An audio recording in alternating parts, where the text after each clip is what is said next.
Right, here we are, ladies and gentlemen, outside Marble Arch Station on the Central Line, and what I propose to do is make a quick video, short video on Speaker's Corner. I wasn't planning to do this, so it's completely, what should I say, well, you just have to take it as it comes, I'm afraid, because normally I like to work on my videos beforehand so that I make sure I know what I'm saying. But anyway, we'll just see how we move along. So we're coming away from the Marble Arch Underground Station, and I'm not going to walk against the red light because I never do if I can possibly help it. And what you can see in front of you is the Marble Arch, or at least the Marble Arch under scaffolding. That's why you can't really see it. The Marble Arch is an exact copy of the Arch of Constantine at Rome, and it was created for King George IV to stand outside Buckingham Palace, and on top of it there was a statue of King George IV on horseback, and that was removed. Actually, the archway was brought down here to make an entrance to Hyde Park, which in 1851, that's when it came down here. That was the year of the Great Exhibition, which was the great attraction that brought people not only from all over London and Britain, but pretty well from every country in the world. Anyway, here we are, and we're in the northeastern corner of Hyde Park, which hundreds of years ago used to be called Tyburn Meadow. And it's now the site of the Speaker's Corner. We'll go and have a look at that in a moment. Today is Sunday the 16th of February, and Speaker's Corner really now comes to life on a Sunday afternoon. There was a time when it used to be every day of the week, and it used to start quite early in the morning and go through to the time they closed the parks down, or shut the park I should say, around about 10 o'clock at night. But now, as I say, it's only on Sundays, Sunday afternoons, that we actually see Speaker's Corner.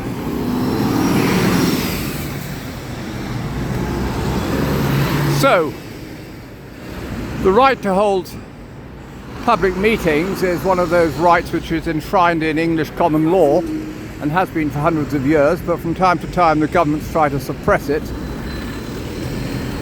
And there were passed laws to forbid public meetings in Hyde Park, although there were many other open spaces in London where they used to have public meetings. This was in Victorian times, and there were riots in Hyde Park in protest of having the right to hold meetings within Hyde Park, and eventually that was guaranteed by law, statute law, in 1872.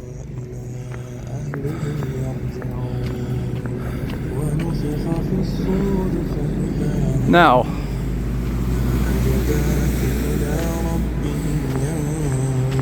yes, well,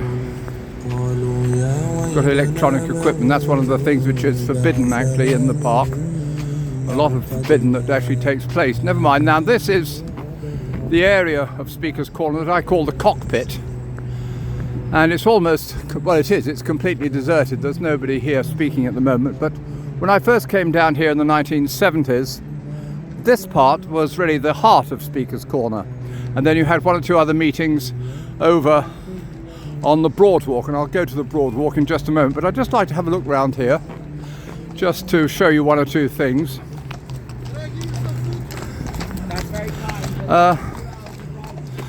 The authorities have never been very happy at any time with the fact that there have been meetings here, and they've done everything they can to try and stop it, but they don't succeed. And now Speaker's Corner is effectively dying out. Suddenly they're now celebrating the history and the heritage. So what they've done is they have put up these boards which I rather look upon as tombstones of a great institution. Anyway, this board is celebrating the hecklers, because wherever you have meetings in Hyde Park, you also have people coming along to criticise, give a running dialogue with the speakers, whoever they may be.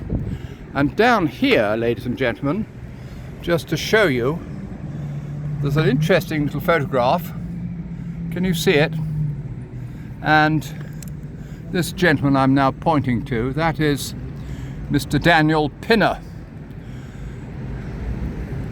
whom I know. I haven't seen him for years and years and years, but anyway, that's Danny Pinner, and he's obviously being, I don't think he's heckling, I think he's being lectured to by a lecturer, and he's just standing there rather bemused at what she's saying.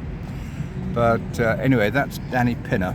You'll see some other pictures here, and it just tells you a bit about the history of Speaker's Corner and something about the culture, which now of course is pretty well completely vanished.